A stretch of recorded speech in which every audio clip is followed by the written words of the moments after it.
Welcome to the Salmon Runs YouTube. Enjoy the video. You begin with clean, fully dry hair because moisture prevents locking. This is how you get consistent formation.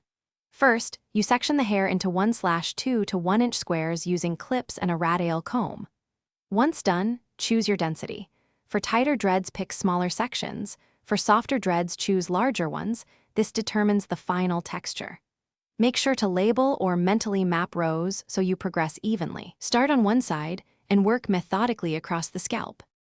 You now build the core by backcombing each section from tip toward root until a dense, tangled column forms. This is how freeform texture starts.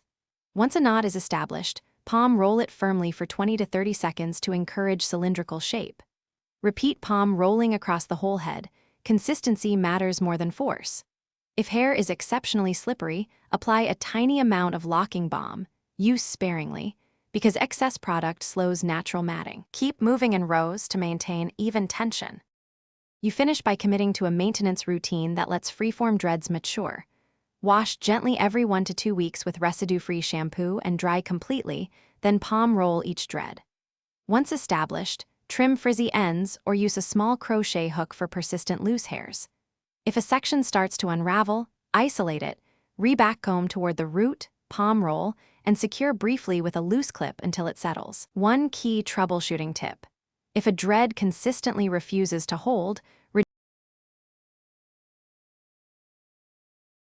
Thanks for watching. Consider subscribing if we helped you.